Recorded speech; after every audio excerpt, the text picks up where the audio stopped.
You buy them the most expensive food. You've turned your living room into a literal jungle of cat trees.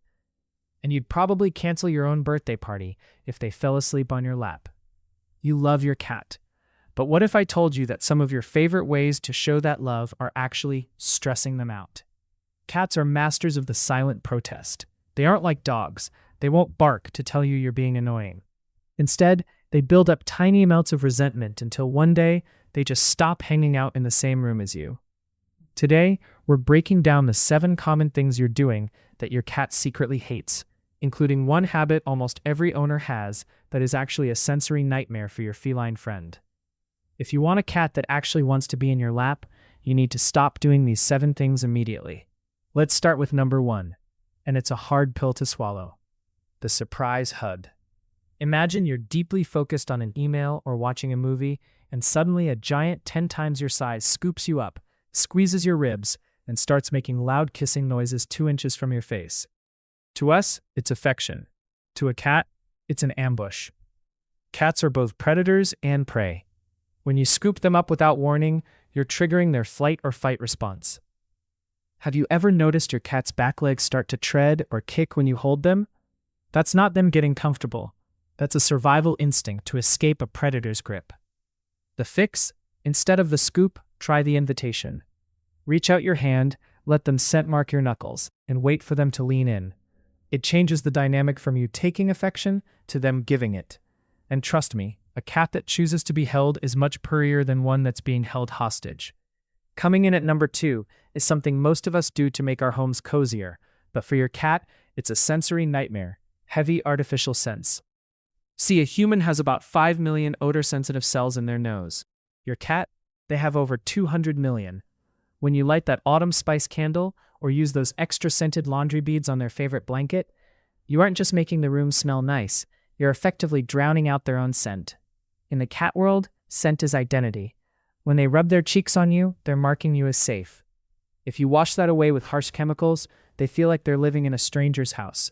The fix? Stick to unscented litters and try to keep heavy perfumes away from their safe zones. If they suddenly stop sleeping on your bed after you change detergents, now you know why.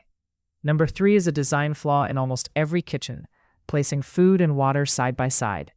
In the wild, cats are highly instinctive about contamination. They've learned that water near a fresh kill could be tainted by bacteria. If their water is right next to their kibble, many cats will actually drink less, leading to kidney issues later in life, or they'll constantly try to move their water by splashing it. And while we're on the kitchen subject, stop using deep, narrow bowls. If your cat constantly pulls food out of the bowl to eat it off the floor, they aren't being messy. They're suffering from whisker fatigue. Their whiskers are so sensitive, they can detect changes in air currents. Having them constantly hit the sides of a metal bowl is physically painful. Number 4, the unblinking stare. We do it because we think they're cute, but in feline body language, a direct unblinking stare is a challenge. It's an act of aggression. If you've ever wondered why your cat suddenly swats at you while you're just looking at them, it's because they think you're squaring up for a fight. If you want to tell them you love them in their own language, use the slow blink. It's the ultimate sign of trust.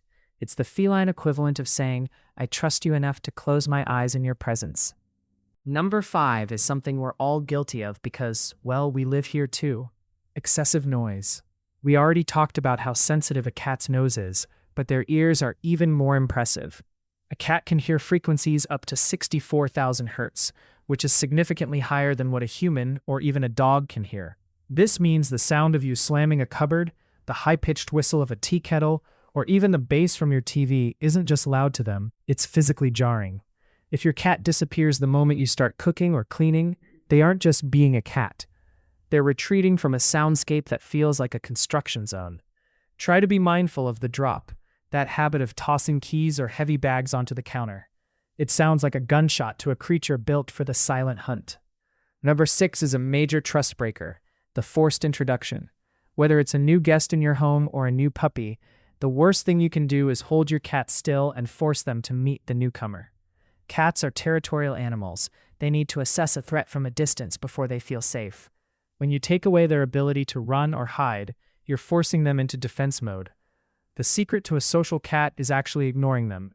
When a guest comes over, tell them not to look at the cat or try to pet them. This makes the guests seem non-threatening, and eventually your cat's natural curiosity will bring them out on their own terms. Remember, in the cat world, the person who ignores the cat is usually the person the cat trusts the most. Finally, the most famous trap of all, the belly rub. When your cat rolls over and shows you their stomach, it's the highest compliment they can give. They are showing you their most vulnerable organs. But here is where we get it wrong. They are showing you they trust you not to touch it. When you reach in for a rub, you're violating that trust, which is why you get the bunny kicks and the teeth. Treat the belly like a look but don't touch exhibit. Stick to the cheeks, the chin, and the base of the ears. Those are the spots that actually release feel-good endorphins for them. By avoiding these 7 habits, you aren't just being a better owner, you're becoming the person your cat actually wants to hang out with. But even if you do everything right, some cats are just different. If you found even one of these tips helpful, do us a huge favor and hit that like button. It really helps the channel reach more cat parents who might be struggling with these same secret frustrations. Thanks so much for watching, and we'll see you in the next one.